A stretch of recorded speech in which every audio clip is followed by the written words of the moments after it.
Hi there, little chicken nuggets. It's me. It's me, Carl. It's me, Carl. Welcome to Grow TV. Welcome to Grow TV. Hosted by Carl, where we have fun with our friends, talk about Jesus, and go over everything the Bible has to offer. Now, once again, welcome to Grow TV. Hey, Handy. Hey, Carl. How you doing? Fine. And you? Good. What's that? Huh? What's the that? What's that? Oh, this. Yeah. Oh, it's nothing. They gave it to me when I ran the 5K this morning. 5Ks? What is this, math class? It's a race, Carl. It's 3 miles. A 5K is 3 miles? I don't think you know what you're talking about, Andy. Plus, why don't you give me one?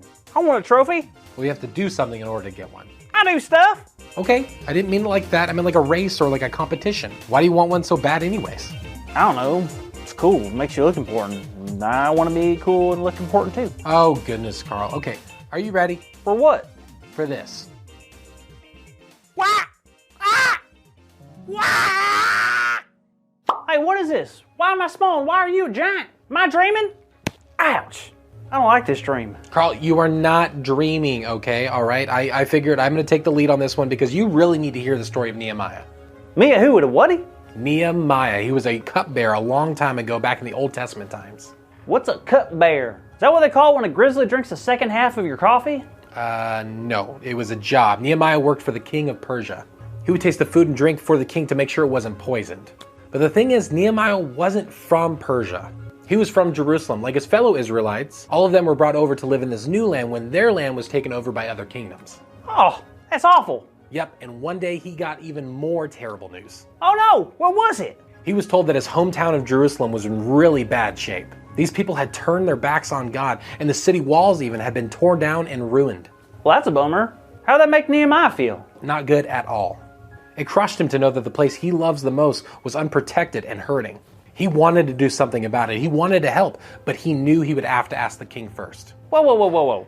Hold up. What? Do you think I was born yesterday? Do you think I got nothing but beautiful silky locks of hair up here?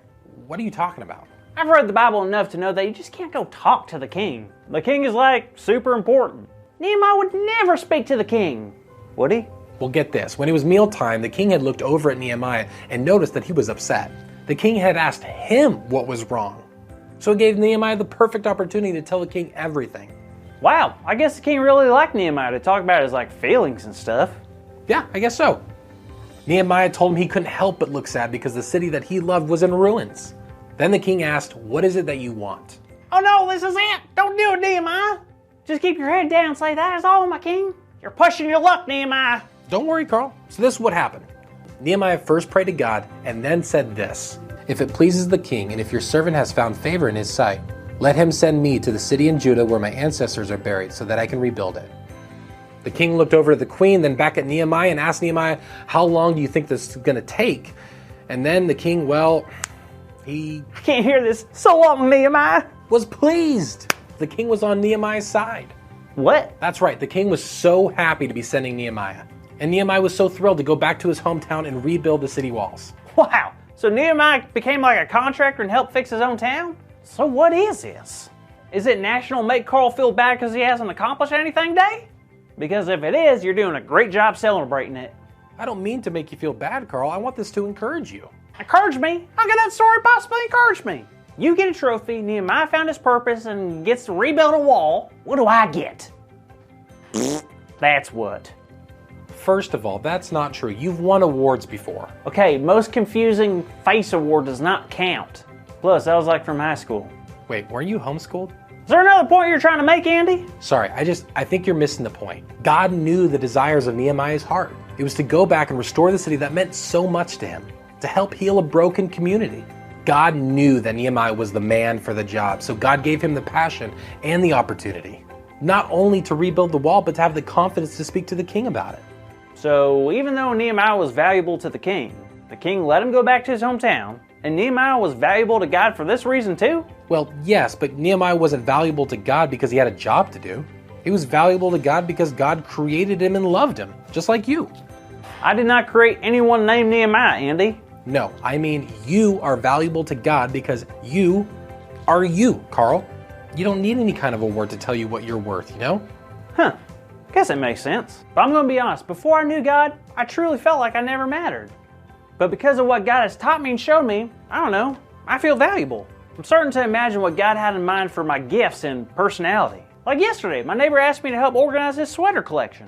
I was like, oh, wow, I really do have something to offer to others. And my mama told me how much she loves me, and I bet she loves people because God values and loves her too. That is so good to hear, Carl, and that's exactly what I hoped you would hear in the story. Yep, thanks for sharing.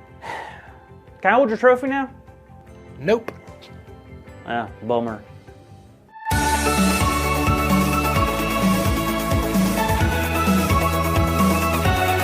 Well, hey there, kids. I'm so glad you're here because we have an awesome big idea today. That big idea is, because of God, I can feel valued. How great is that? Now, on the count of 3, we are going to shout it as loud as we can, okay? Ready? 1, 2, 3. Because of God, I can feel valued. Perfect. Wonderful job, everyone. Now, I appreciate you watching Grow TV this week, and I hope you come back and see us next time, all right? Perfect. See you later. Thank you for watching, and tune in next week for a new episode of